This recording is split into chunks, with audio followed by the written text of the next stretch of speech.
नमस्कार, मैं Geetanjali Verma, assistant professor drawing and painting, SMM government girls college Bhilwara.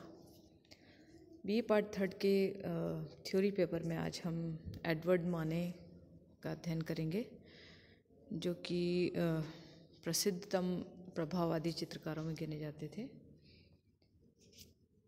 माने एक संभ्रांत परिवार से थे। उनके पिता मजिस्ट्रेट थे और 23 जनवरी 1832 को इनका जन्म हुआ था। बचपन से ही इनकी चित्रकार बनने की इच्छा थी और शिक्षा के क्षेत्र में इनका आगे रुझान नहीं था।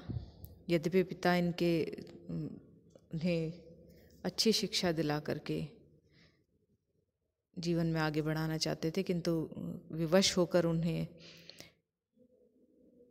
माने को चित्रकला की शिक्षा प्राप्त करने की आज्ञा देनी पड़ी। उन्होंने कोटूर की चित्रशाला में शिक्षा आरंभ की।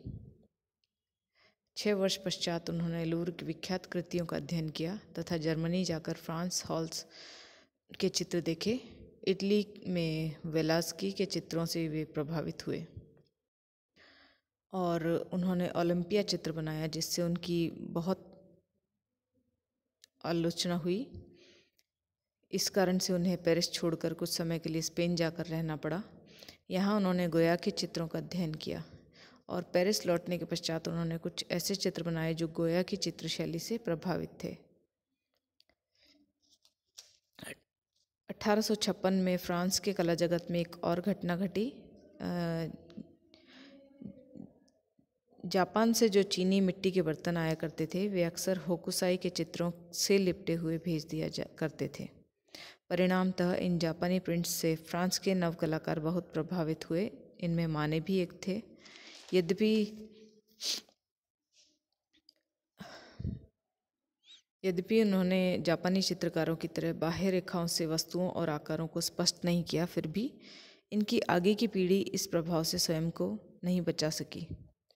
माने यथार्थवादी चित्रण करते थे, तब भी उन्हें यथार्थवादी कलाकार नहीं कहा जा सकता। उन्होंने तकनीक, संयोजन व चित्रों के विषय इत्यादि में नए प्रयोग किए, अतः उन्हें प्रयोगवादी कलाकार कहना अधिक उपयुक्त रहेगा। किसी भी कलाकार ने उनकी शैली में तथा चित्र में यदि कोई नवीनता माने को दिखती थी, तो वे उस प्रभाव को अपने तरीके से उत्पन्न करने का प्रयास करते थे और इस तरह के नवीन प्रयोग किया करते रहते थे। उन्होंने जीवन भर नए प्रयोग किए। उनके चित्रों में भी समय समय कई परिवर्तन देखने को मिले और विभिन्न शैलियों में उनके चित्र बने हुए मिले और यही कारण उसका रहा। माने के सभी चित्रों में एक विशेषता रही, उनके चित्र नैसर्गिक प्रकाश से प्रभावित रहे।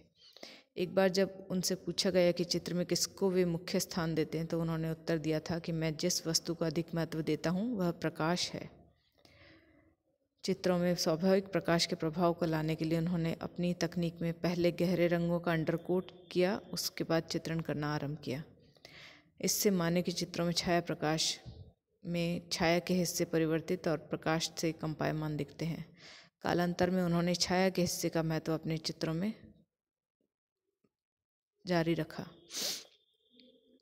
माने कूर्बे से पर्याप्त प्रभावित थे, जो कि यथार्थवादी चित्रकार थे, किंतु माने ने अपने चित्रण में उनके प्रभाव के साथ साथ स्वाभाविक स्वच्छंदता भी स्वीकार की और समन्वित की। प्रयोगवादी प्रवृत्ति से प्रभावित होकर उन्होंने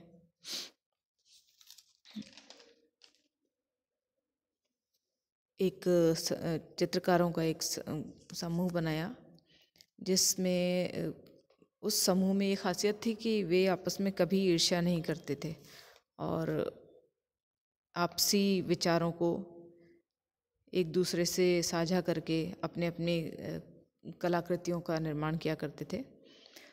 माने अक्सर सभी कलाकारों को प्रोत्साहित किया करते थे।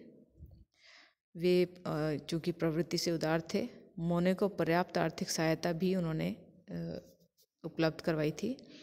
फिर भी कला की दृष्टि से माने का व्यक्तित्व बिल्कुल अलग था। वे अकेले ही अन्य प्रभाववादियों को छोड़कर अपने विचारों के अनुसार चित्रण करने के लिए भव्य उपहार गृहों में, नाटक गृहों में तथा घुड़दौड़ के मैदानों में जाते थे।